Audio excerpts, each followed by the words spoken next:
sa awa at tulong ng Diyos. In a relationship ka ba? Naiisip mo rin ba minsan na umalis na dahil pagod ka na at suko ka na? O minsan naiisip mo rin pagsubok lang yan at hindi pakikipaghiwalay ang solusyon? Heto na, ang Laika Barista Moments natin na pinamagatang magkaiba man tayo. Isang gabi, sa'yo nagsadya ka na Diyos at nagsabi, Rabi, nalalaman namin na kayo isang tulong na mula sa Diyos. Katulad lang din ng ibang relasyon. Hindi naman kayo palaging masaya. Sa totoo lang, totoo naman, di ba? May ups and downs. Minsan, mas malala pa yung tampuhan. Lalo na kung hindi nyo naman agad na pag-uusapan.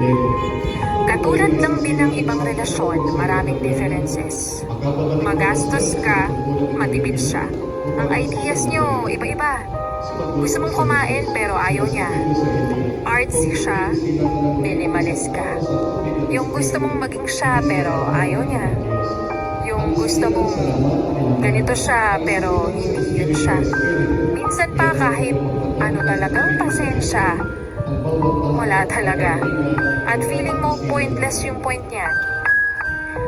Pero sa mga differences, you choose to respect and accept na yun talaga siya. At sinabi mo nung una pa lang na mahal mo siya. Kaya, fill the gap. Alamin mo yung mga bagay kung saan kayo pareho.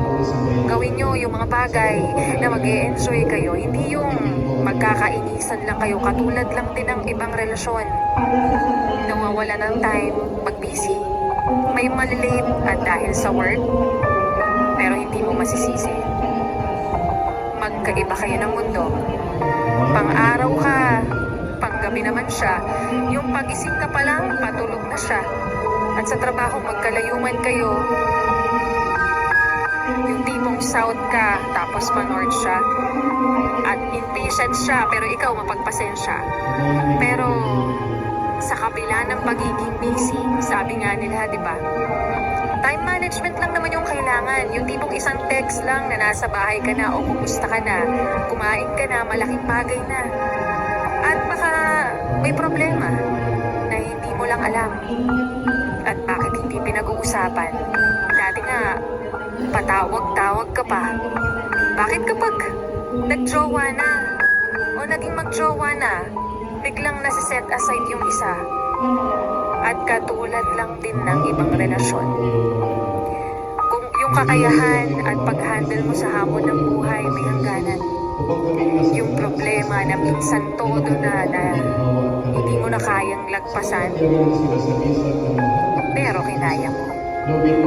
Kinaya mo nang magkasama kayo dahil tinanggap mo na hindi ka naman nagmamahal lang para kiligin at sumaya. Dahil maraming pagsubok pero hindi solusyon ang pakikipaghiwalay, bagkus isa ito sa paraan para ang relasyon ay mas lalo pang mapatibay.